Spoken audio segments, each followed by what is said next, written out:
시작하겠습니다. 저는 다원석에서 수업 가르치고 있는 김정래라고 합니다. 반갑습니다. 오늘은 이제 우리 예비고 2죠. 현 고1 아이들 겨울방학에 어떻게 공부하게 될지 그거 이제 선생님들 나와서 설명드릴 거고요. 마지막에 입시 연구소장님 오셔서 입시에 대해서 막 설명을 해주실 것 같아요. 지금 입시판 좀 어지럽죠? 어제 뉴스 보셨어요? 연세대학교 지금 막 난리 났죠? 근데 문제는 뭐 확정은 아닙니다만 이번에 추가로 합격하는 인원수에 대해서 현 고1 아이들 정원에서 빼다 쓰라고 고지를 할 수도 있다요. 확정은 아니고 뭐 그런 상황이라서 좀 어지러운 상태인데 뭐 기다려 봐야죠. 그리고 뭐 수능도 올해 혹시 수능 본 자녀분들이 있으실지 모르겠지만 예상이랑 좀 많이 다른 수능이었잖아요. 뭐 06년생은 여러모로 레전드 학년이었던 건 아시죠?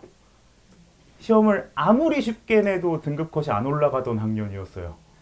정말 대단한 학년. 그러니까 우리가 3학년 때 수능을 3번 보는데 6월, 9월, 11월에 보지 않습니까? 근데 6월에 조금 까다로웠다고 등급컷을 바닥으로 그냥 박아버렸어요. 지금 고3 아이들이. 그래서 이제 평가원에서는 이제 9월에는 이악 물고 쉽게 내본 거예요. 이래도 등급컷이 안 올라갈까 하고 쉽게 냈는데 안 올라갔어요. 약간 경고죠. 평가원 니네 진짜 수능 어렵게 낼 거야? 우리 이 모양인데? 너네 평가원장 사퇴하고 싶어? 경고를 막 했는데 그래서 이제 저희도 수능이 쉬울 거다라고 예측을 했고요. 근데 뭐 결과론적으로는 공통은 쉬웠으나 미적분이 많이 어려웠어요. 그래서 등급컷이 지금 84, 5를 왔다 갔다 하고 있고 이게 뭐 그런 것 같아요. 이제 그 학년에 대해서 6월, 9월에서 난이도 측정을 하는데 다른 학년인 경우에는 공통이 좀 어려운 것 같고 지금까지 데이터를 보면 조금 약한 학년은 반대로 공통이 좀 쉽고 선택 과목이 어려워지는 경향이 있는데요. 지금 고1 설명회잖아요. 현 고2가 좀 많이 태어나고 많이 자랍니다.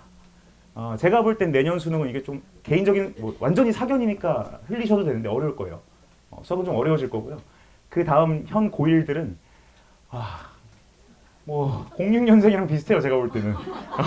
그래서 어렵게 내기는 평가원에서 좀 부담스러울 것 같긴 한데 문제는 얘가 좀 불쌍한 게 교육과정이 하필 또 바로 밑에서 바뀌고 재수하기도 부담스러울 거라고 보고 위에선 또 인구도 많고 잘하는데 밀고 내려올 거고 그래서 뭐 수능을 대비하기엔 제가 지금 수능 얘기하면 1시간도 떠들 수 있는데 나중에 기회가 있지 않을까요? 그래서 어쨌든 우리 고1 아이들 좀 힘든 상황에서 공부를 하고 있다. 많이 응원해 주시고요. 2주 남은 기말고사 잘 마무리하기를 기도하겠습니다. 제가 오늘 저한테 주어진 시간이 12분 남았거든요. 최대한 팩트 중심으로 나열을 하고요. 저는 김정래라고 하는데 본격적으로 시작을 해볼게요. 저는 이제 강사한 지는 8년 정도 됐고 지금 최근 감사교단 3년 동안은 가장 많은 아이들이 수강하고 있는 수업을 운영을 하고 있습니다. 너무 감사한 일, 비밀인데요. 대치까지 합쳐서 제가 아무튼 뭐 어떤 철학을 가지고 어떤 시스템을 가지고 공부하고 이제 간단하게 설명을 드릴 테니까요. 여기 그냥 보시면 돼요. 뭐 필기할 거 많이 없고요. 이게 저희 반 기준입니다. 저희 반 아이들 기준으로 겨울방학 시간표예요. 이거는 뭐 반마다 시간표는 다를 건데 우리가 오전, 오후, 저녁, 오전, 오후, 저녁 일주일에 7일이니까 3, 7일, 20일 그러니까 21타임이라는 시간이 있죠. 그 21타임을 어떻게 지금 블록블록마다 채워넣을지 고민을 많이 하실 텐데요. 저희 반 기준으로는 이제 당연히 오전 클리닉 월화수목금 오전에 들어갈 거고요. 정규반이 수토 그리고 월수금 오후에 특강이 들어갈 겁니다. 오전 클리닉은 제가 한 5년, 6년 전쯤에 여기 앉으시면 됩니다. 네. 처음으로 도입한 건데요. 요즘에 뭐 업계 표준이 된 것 같아요. 거의 모든 학원에서 하고 있는 것 같고 네. 어제요. 공교롭게도 오늘 기준으로 어젯밤에 제가 오전 클리닉 어떻게 진행되는지는 들어보셨죠? 설명회에서 그 시험지를 세팅하는 그 회의를 했는데요. 아이들은 9시까지 와서 이제 입실 체크를 하고 그날마다 주어지는 수원 시험을 볼 거예요. 보고 나서 자기 공부를 하는 건데 그 시험지 세팅 때문에 어제 회의를 했거든요. 저희가 어떤 식으로 시험지를 세팅하고 있냐면요. 그냥 좋은 문제, 20문제 박아놨으니 공부해 이게 아니고요. 문항 사이사이에 그러니까 이 문제랑 이 문제가 같이 병렬적으로 나열되면 학습효과가 극대화되겠다. 수업 때 A라는 개념을 공부를 했는데 이게 며칠 뒤에 한 번 더 리바이벌 되면 장기 기억으로 많이 넘어가겠다. 어떤 류의 킬러들이 요즘 수능에 많이 나오고 있고 이거랑 연관돼서 같이 공부할 문제들을 이틀 텀으로 주면 배치하면 참 공부가 좋아지겠다. 이것까지 고려해서 시험지를 세팅하고 있어요. 그래서 되게 머리 아픈 작업인데 하루에 20문제씩 월화수목금이면 한 달에 퀴즈입니다. 월화수목금 4주면 몇 회일까요? 제가 보리라는 강아지를 키우는데요. 저희 보리도 이 정도는 대답을 할 거예요. 월화수목금 5일씩 4주예요. 몇 회일까요? 20번이죠? 그게 1월, 2월 두 달이에요. 그럼 시험지가 몇 회 필요할까요? 20 곱하기 2예요. 어렵나요? 40입니다. 40회 시험에 20문제씩 있어요. 몇 문제일까요? 800문제. 이 800문제 중에 의미 없는 문제 한 문제도 없어요. 저희 진짜 밤새서 머리 터져가면서 시험지 세팅하고 있거든요. 어딜 가시던 요 퀄리티의 시험지는 없을 거라고 저는 자부하는 편입니다. 그리고 되게 좋은 퀄리티로 아침에 시험을 볼 거고요. 그리고 자기 공부한다고 보시면 되고요. 그리고 정규에서는 저는 이제 수원만 할 거고 특강은 1월에 수투, 2월에 미적분을 할 건데요. 이제 어머니들 지금 아마 많이 궁금하신 점 중에 확통기하 어쩔 거야 라는 생각 많이 하실 것 같아요. 기하하는 학교 많고 확통은 근데 뭐 올해 기준으로 목동고 그리고 뭐 한가람은 집중이수로 2학기 때 하고 뭐 이러잖아요. 많이 하진 않지만 확통 제가 지금 딱 잘라서 말씀드릴게요. 확통 방학 때 할 거면 그냥 인강 들으시는 게 제일 좋고요. 인강으로 커버가 안 될 정도다. 우리 아이가 지금 수학학 기말 대비하고 있는데 경우수 너무 못한다. 그러면 주 1회 특강 정도만 넣으셔야지 그거 이상으로 투자하면 과투자입니다. 아이들 수원수도 미적분하기 지금 정신이 없을 거라서 확통에는 수업 많이 넣으시면 안 돼요. 제가 아들이 있다면 그냥 인강 하나 듣고 학기 중에 하자 이럴 거고요. 저희 아이들도 학기 들어가면 시험 4주, 5주 전부터 주 1회로 그냥 따로 불러서 확통 공부시킬 거예요. 수강료 받지 않고 그냥 따로 내신 대비 시키니까 1등급은 나오지 않을까 생각을 하고 있고요. 기하는 절대 하지 마십시오. 기하 지금 절대 특강도 넣지 마시고요. 인강도 안 돼. 우리 잠깐 수업 한번 할까요, 어머님들? 어렵지 않아요. 자, 가볼게요. 우리가 중간고사를 보고요. 기말고사를 보고요. 수행평가가 있어요. 이걸 합쳐서 100점으로 산출을 하는데요. 중간고사, 지필고사 만점이 100점이에요. 기말고사 100점이고요. 수행평가는 뭐 학교마다 다른데요. 예를 들어서 비중이 예를 들게요. 30대 30대 40이다. 이걸 합쳐서 100을 만드는 거지 않습니까? 그래서 100점 만점에 80점이 되면 기하가 A가 나와요. 근데 이거 수행평가는요. 뭐 예를 들어서 내가 뭐 학교에서 뭐 수업 마음에 안 든다고 학교 선생님한테 소리를 질렀거나 뭐 욕을 했거나 수행평가 제출하는 거 안 했거나 이러지 않으면 보통 38, 39, 40점 받을 거란 말이에요. 40점 받았다고 칩시다. 그러면 80점이면 A인데 몇 점 더 필요할까요? 대답해볼까 보랴? 자, 이거 몇 점 받으면 80점이 될까요? 40점 더 받으면 되죠. 100점이 30점으로 환산이 되면 내 점수가 3분의 1 비슷하게 까인다는 얘기예요. 예를 들어서 자, 이거 좀 여기부터는 어려워요. 30점 중 20점을 받았으면 좋겠는 거죠, 저는. 그럼 100점 중 몇 점을 받았으면 좋겠는 걸까요? 67점 정도 받으면 돼요. 중간기말 합치면요. 이건 진짜 어려워요. 67 곱하기 2인데요. 134에서 135점 정도 받으면 돼요. 다시 얘기할게요. 중간기말 합쳐서 134, 5점 받으면 A가 나와요. 내가 하필 중간 때 공부를 너무 많이 해서 기하 100점을 받아버렸어요. 실수로. 그럼 기말 때 35점 받으면 돼요. 이거 지금 방학 때 투자해야 될까요? 필요 없습니다. 실제 시험 어떻게 나오냐면요. 요즘에 학교에서 주는 프린트랑 교과서에서 다 내고 있고요. 그 중에 한두 문제 변별 주는 문제는 최근 3년 모의 수능 기출에서 그대로 받고 있어요. 숫자만 바꿔서. 방학 때 기하는 거 아니에요. 절대 하지 마시고요. 수원수 때 그냥 올인하는 게 제일 정답이라고 봅니다. 확통기하는 이 정도만 설명을 드리면 될 거라고 보고 수투 미적분 그래요. 제가 작년까지는요. 요 시기에 미적분을 강조를 하지 않았어요. 그러니까 왜 지금 공통이 쉽고 선택 과목이 어려워지고 이제 어머님들 그 수능에서 미적분이 변별이 얼마나 센지는 대충 들으셨나요? 100점 만점에 이번 수능 본 대상자들 중에 확통 선택한 애들이 1등급 받으려면 몇 점이었는지 아세요? 92.3점 정도였고요. 미적분은 84.5점이었어요. 4점짜리 두 개는 수능에서 엄청 큰 차이인데 이렇게 1등급 차이가 크다는 얘기는 심지어 미적분 선택자들이 수학을 더 잘하는 아이들일 가능성이 높은데도 8점이 났다는 얘기는 미적분이 확통에 비해 압도적으로 어렵다는 얘기예요. 미적분이 왜 어렵냐면요. 공통을 어렵게 해서 변별을 줄 수도 있죠. 근데 그럼 확통 선택한 애들 난리 날 거고요. 우리가 수능 시험장 들어가면 10시 반부터 100분을 보는데요. 지금 공통이 뭔지는 아시죠? 수원수트거든요. 수원수트를 시간상 먼저 풀어요. 근데 공통이 어렵고 선택이 쉬우면 애들한테는 공통에서 이미 지금 시간 밀리고 있고 막혔고 그 인생을 걸고 시험 보는데 머리 굳어졌고 체감 난이도는 계속 올라가고 있고 뒤에 쉬워도 쉬운지 몰라요. 그러니까 체감 난이도를 낮추려면 미적분을 어렵게 해야 될 수밖에 없어서 아이들이 조금 실력이 약할수록 공통이 쉬워지는 거예요. 근데 제가 예측하기에는 지금 08년생도 공통은 어렵지 않을 거라고 보고 있기 때문에 예년보다는 미적분에 투자하는 시간을 좀 늘렸습니다. 그래서 매년 2주씩만 하다가 이번에 3주 반 정도로 미적분을 좀 많이 투자해볼까 하는 중이고요. 그래서 2월 통으로 그냥 미적분에 투자하려고 커리큘럼 짰다는 것만 좀 설명드리고 싶고요. 수투는요. 수투에서 수능 갈려요. 어머님들. 수투 잘하는 놈들이 수능 먹을 거고요. 수투는 이게 있습니다. 제가 생각하기에 누구한테 배우는지가 좀 제일 중요한 과목이라고 봐요. 이게 함수를 해석하는 스타일이 너무 다르거든요. 어머니들 뭐 예를 들어서 뭐가 있을까요? 뭐 트로트 부르는 사람이랑 발라드 부르는 사람이 많이 다르죠. 랩하는 사람이 그 정도로 달라요. 수트는 똑같은 킬러를 놓고 너 풀어봐 해도 푸는 방식이나 해석하는 방식이 정말 완전 다른 문제를 푸는 수준으로 다를 때가 많아요. 그래서 애초에 어떤 스타일로 배우는지가 좀 아이들한테 많이 영향을 줄 거라고 봅니다. 그래서 제가 제 수업을 들으라는 얘기가 아니에요. 아이가 수업을 들어보고 나랑 스타일 맞는 것 같아. 아무리 좋은 수업도 나랑 안 맞을 수 있어요. 생각하는 결이 나랑 비슷해. 이런 수업을 빨리 찾아내셔야 돼요. 근데 한 번 그게 딱 박히면 그 상태로 2년, 3년 가셔야 됩니다. 중간에 바뀌면 이 문제 이렇게 풀까 저렇게 풀까 고민하다가 못 풀어요. 그러니까 수트 같은 경우는 누구한테 배우는지가 너무 중요해서 자기한테 맞는 선생님 찾는 게 좀 중요할 거다. 근데 저는 애초에 수트로 유명해진 강사라 저는 매년 수능 보러 가거든요. 제가 응시해서 시험장에 가요. 올해도 보고 왔고 수능장 들어가기 전에 아이들한테 하나 틀리는 순간 그 다음에 나 은퇴할 거야 라고 공표를 하고 갑니다. 그러니까 애들도 인생 걸고 보기 때문에 저도 인생을 거는 거예요. 저 진짜 은퇴할 거거든요. 다행히 올해는 다 또 맞았어요.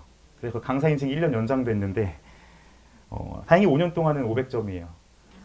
멋있죠? 수능도 100점 못 맞으면 무슨 수능을 가르쳐요, 그죠? 근데 저는 제가 해석하는 방식으로 수트킬러를 못 푼 적이 태어나서 한 번도 없습니다. 저를 믿으셔도 좋아요. 물론 이게 아까 말씀드렸듯이 너랑 맞을까? 네가 이걸 체화할 수 있을까? 그 차이는 있겠지만 제 방법으로 수트킬러 안 풀리는 문제는 절대 없을 거라고 저는 확신하고 가르칩니다. 그래서 만약에 제 수업을 나중에라도 들을 계획이 있으시다면 처음부터 같은 결로 공부하는 게 좋아서 지금 시기에 듣는 게 제일 좋고요. 그리고 여름방학이 들어오면 보통 아이들이 좀 많이 흔들려요. 내가 했던 거랑 좀 다르다. 그러니까 지금 시기가 제일 좋은 시기라고 살짝 어필하면서 넘어가겠습니다. 네. 제가 오늘 뭐 이건 다 읽어보시면 되고요. 어머님들이 많이 주시는 질문을 그냥 정리를 해왔어요. 이게 요즘 시기 좀 많이 궁금해하시는 것 같아서 일단 확통기한은 아까 말씀드렸듯이 기한은 뭐 하지 마십시오. 제발 부탁인데 하지 마시고요. 저희 반 같은 경우는요. 수원을 12월 중하순부터 2월 말까지 풀로 땡기는데요. 그러니까 아이들이 풀어야 될 킬러까지는 다 다뤄요. 시험장 가서 학기 들어가서 처음 보는 문제는 한 문제도 없을 건데 그 중에 2월 중순부터는 하루에 40분씩 떼서 기하 개념을 설명을 할 거예요. 부담 없는 수준에서.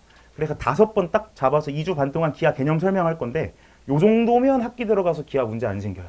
그래서 정규 수업 안에서 기하까지 다 처리할 테니 걱정 마셔라 라고 말씀드리고요. 확통은 아까 말씀드렸듯이 인강 하나 정도 그리고 뭐 과하게 하고 싶으면 뭐 특강 주일회 정도 하시면 딱 좋고요. 수능 미적분 확통 중에 뭐 선택하는 게 좋을까요? 요즘 되게 많이 물어보세요. 저는 개인적으로 지금 모의고사 아이들 1등급 나오나요? 이 친구들은 망설임 없이 미적분 하면 돼요. 미적분 확통 동점이더라도 표점 차이가 10점에 가깝기 때문에 정시에서는 거의 쪽을 못 써요. 확통 선택자들이. 근데 내신에서 제가 딱 말씀드려요. 내신에서 4등급 이하다. 모의고사 1학년 때 지금 3번 봤죠. 3등급 이하가 계속 나왔다 하면 저는 미적분 하지 말라고 합니다. 미적분을 했을 때요. 27, 8, 9, 12, 15점이에요. 그 15점을 다 틀리고 공통을 다 맞으면 1등급이 나오긴 하는데요. 제가 이번에 수능장에서 시간이 많이 남아서 확통도 풀었거든요. 2바퀴 풀었어요. 근데요. 미적분 한 문제 푸는 시간 정도 투자해서 확통을 다 풀어요. 그러니까 갭이 그 정도입니다. 그러니까 수학이 한 4, 5등급 정도 이하면 사실 확통해서 거기서 96, 100점을 맞는 게 무조건 전략적으로 유리한데 그게 아니다. 만약에 우리 아이 모의고사 1, 2등급은 나온다. 내신도 한 2, 3등급 안에 들어온다. 라면 그냥 뒤도 안 보고 미적분 하는 게 맞는 시대입니다. 물론 아이마다 달라요. 수투를 해봤는데 너무 못하겠대. 그러면 미적분 하시면 안 되고요. 네, 그거는 뭐 개인적으로 선택하시면 되고요. 이거 제가 오늘 꼭 말씀드리고 싶었는데 수업 중 개념 설명과 문제풀이 비중이 제가 그 위에를 안 했나요? 네. 정규반 특강 수강하려면 선행 정도가 어느 정도 필요하냐? 저희 정규반 같은 경우는 수투 2바퀴 정도 했으면 됩니다. 미적분 안 했어도 돼요. 제가 하는 미적분 특강은 노베이스 기준으로 갈 겁니다. 이번에. 한 번도 안 했거나 중학교 때 한 번 했는데 기억 안 나는 애들 수준으로 갈 거예요. 왜냐하면 지금 저희 아이들이 그래요. 저희 반에 뭐 강서구 기준으로 수학 정규 10등 안에 지금 4명이 있거든요. 그 친구들도 미적분 개념 다 기억 못해요. 저 지금 고1 아이들 미적분 못한다고 생각하고 가르칠 거예요. 그래서 미적분은 완전 노베이스 기준으로 갈 거니까 그 수준에 맞게 들어도 되는데요. 수2는 수업이 어렵습니다. 2번 이상 했어야 알아들을 수 있을 거예요. 정규 같은 경우는 수1을 2번 이상 하지 않았으면 아예 못 따라올 거라고 봐요. 이건 반마다 다르기 때문에 정규는 그 정도고요. 특강은 사실 방금 말씀드린 것처럼 그냥 한번 들어보는 것도 좋고 미적분은 완전 노베이스다. 그렇게 갈 거다라고 기억하시면 됩니다. 과제 양은요. 학기 중에는 저는 수업용 교재랑 과제용 교재가 나눠져 있는데요. 평균 100문제 이상 됩니다. 한 수업당. 너무 많은가요? 저는 수학은요. 많이 풀지 않으면 절대 잘할 수 없다고 생각을 해요. 제가 축구 선수가 되고 싶다고 가정을 해봐요. 제가 1부 리그에서 뛰고 싶어요. 근데 현생이 바빠서 연습 안 해요. 축구 연습을 안 해요. 그냥 재능으로 1부 뛸 수 있을까요? 학생이 수능 수학 문제를 많이 풀지 않고 1등급이 될 수 있어요. 전 절대 불가능하다고 보고요. 특히 수학이라는 과목은 문제풀이량이 전 정말 중요하다고 봅니다. 아무리 천재여도. 그래서 수업당 100문제 이상 나가요. 못 따라오겠으면 나가 이렇게 얘기를 하는 편이고요. 방학 중엔 좀 적어요. 수업당 한 40문제. 왜냐면 할 게 많아서 그리고 수업도 많아서 그 정도 선에서 조절하고 있습니다. 과제 미이행시 페널티 그냥 집에 못 간다고 보시면 되고요. 어제도 새벽 4시쯤까지 과제를 하다 간 친구가 있고요. 그리고 이러다가 못 버텨서 치팅하는 경우가 있어요. 풀이가 없거나 분명히 본인이 풀어서 맞았다고 했는데 다시 물어봤을 때 대답 못하면 저는 그냥 원큐에 아웃시킵니다. 이게 좀 폭력적으로 들릴 수도 있지만 이번 학기 들어와서 한 15명 정도는 그렇게 잘랐어요. 그래서 저는 절대 정직해라. 차라리 남아서 다 해라 라고 얘기하는 편이고 미해결 과제는 그냥 남아서 하는 거라고 생각을 하셔야 됩니다. 과제에 대해서는 전 타협이 없는 편이에요. 보강 진행 무조건 동영상으로 하고요. 보강에 따른 클리닉, 그러니까 이 친구들이 가끔 숙제 검사가 두려워서 병결로 돌리고 영상을 받는 경우가 있거든요. 그럼 그 다음 시간에 와서 밀린 과제 다 검사 받아야 되고요. 똑같아요. 진행하는 오전 클리닉은 필참인가요? 네, 저희 반은 필참이고요. 그리고 피치 못할 사정으로 못 듣는 친구들이 있는데요. 그 친구들은 뭐 요일을 선택하게끔 합니다. 다만 안 오는 요일 시험지에 대해서는 제공하지 않습니다. 그거는 오는 친구들에 대한 예의가 아니라고 봐서 그렇게 진행을 하고 있어요. 질문 혹시 있으실까요? 오늘 다 설명하고 가고 싶은데. 네. 문과도 내신에서 그냥 확통을 하는 게 좋다고 자꾸 얘기를 해서 네. 그런 경우에 선생님 수업에서 나가야 되나요? 아, 문과라는 게 수능 확통 선택자 얘기하시는 걸까요? 내신으로 확통. 네, 내신 확통은 요즘 문이과 기준이 없어져서요. 이 미적분 선택하는 친구들도 대학에서 확통 이수하는 게 도움이 될 것 같으면 다 선택을 하고 있거든요. 그래서 내신 확통은 해야 돼요. 수업을 아예 안 하게 돼요. 안 하면 2학년에서 3학년 넘어갈 때부터는 수업을 같이 못 해요. 근데 2학년 때는 수원 수투가 메인이기 때문에 그대로 그냥 수강하다가 3학년 넘어갈 때 수업을 옮깁니다. 확통 선택자는. 네, 또 궁금하신 거 혹시? 네. 여름방학 특강은요. 정규에서 수투를 하고요. 특강으로 미적분을 합니다. 네, 미적분 주3회. 근데 여름방학이 3주밖에 안 돼서요. 미적분은 10회로 처리를 할 거고요. 수투는 정규에서 하고 그리고 2학년 여름방학 때 추가로 특강이 하나 더 들어가요. 그 이제 오전에 들어갈 텐데 제가 그때 그 시기에만 하는 특강이 수투 심화 문풀이라고 해서요. 4시간 동안 킬러만 주구장창 푸는 특강이 하나 있어요. 그때 되게 많이 느는데 그거는 주 2회로 여름방학 때 진행이 될 겁니다. 네. 여름방학 미적 특강은 노베이스가 아니라 지금 겨울에 한번 한 걸. 맞아요. 네. 여름방학 미적분 특강은 그때는 못 들을 거예요. 아마 이번에 미적분을 안 했다면. 네. 그렇게 될 겁니다. 네. 1학기 때 수원수 다 하는 학교. 제가 최근에 그런 학교를 들었는데 숙문고였던 것 같은데요. 아, 다른 학교가 또 있나요? 대치인가요? 비밀이에요. 아, 너무 궁금해지는데요. 네. 저희 이제 1학기 때 수원수 다 하는 학교는 수1은 저는 정규반에서 수원만 수업하고요. 수2 같은 경우는 현 2학년 애들이 여름방학이랑 내신 대비했던 영상을 줘요. 그래서 그걸로 수투를 보면 되는데 수투가 이제 차이가 있어. 학교별로 1년 과정으로 가는 학교가 있고 1학기에 수투를 다 끝낸 학교가 있거든요. 그거라면 조금 여름방학 때 미적분보다 수투를 더 많이 해야 될 거예요. 근데 저는 정규반에서 수업만 수업하고 수투 자료랑 영상은 따로 챙겨주는 편이라고 보시면 됩니다. 네. 네. 아, 아닙니다. 특강만 수강하는 친구들도 있고요. 근데 저희 정규 친구들은 특강은 거의 다 수강하는 편이에요. 네. 그래서 분리 수강해도 상관없고요. 정규만 듣는 애들도 간혹 있는데 문제는 제가 정규에서 수업을 할 때 특강 때 설명했던 걸 녹여서 같이 설명할 때가 있어요. 그때 좀 벙찌는 경우들은 있어서 분리 수강 가능합니다. 네. 근데 같이 듣는 게 제일 효과적일 것 같아요. 겨울방학 수투요? 미적분이 완전 노베이스 기준이고요. 그리고 수투는 한 2번 정도 했어야 따라오기 편할 거예요. 특강 수업에 이제 미적 들으려면 2번 정도 들렸어요. 아니요. 그 수학 2가 먼저고요. 그 다음 미적분이거든요. 이제 수학 2가 2학년 2학기 때 하는 과목인데 얘는 한 2번 정도 했으면 참 듣기 좋을 것 같고, 만약에 너무 듣고 싶은데 기말 이제 2번 안 했어, 나 한 번밖에 안 했고 기억 안 나 이러면요, 기말 끝나면 열흘 시간, 한 2주 반 시간 남아요. 그때 인강 한번 듣고 와야 돼요. 인강 한번 듣고 개념 한번 리바이벌 하고 들어오면 그래도 수투는 알아들을 수는 있을 겁니다. 근데 저는요, 제 교재 난이도 이제 보시면 알겠지만 제가 고3 컨텐츠 작업도 하거든요. 그 문제들을 2번부터 애들한테 노출시키는 시기예요. 그래서 제 수업은요, 그 교재는 킬러들이 좀 많이 어려울 겁니다. 그래서 한 개념은 다 하고 오라는 얘기예요. 그리고 고3에 준하는 심화 개념을 가르치는 수업이라서 수투는 절대 처음 하는 친구들은 안 들었으면 합니다. 미적분은 들어도 상관없고요. 네. 또 혹시 궁금하신 게 있을까요? 지금 약간 뒤에 화나셨거든요. 저 빨리 나가야 되는데 뭐 어쨌든 2주 남은 기말 잘 마무리하길 기도하고요. 그리고 추가로 궁금하신 점은 학원에 문의 주시면 아마 친절하게 답변 주시지 않을까 싶습니다. 저 이름 뭐였을까요? 어유 감사합니다. 네, 너무 감사하고 오늘 좋은 시간 되셨으면 좋겠습니다. 감사합니다.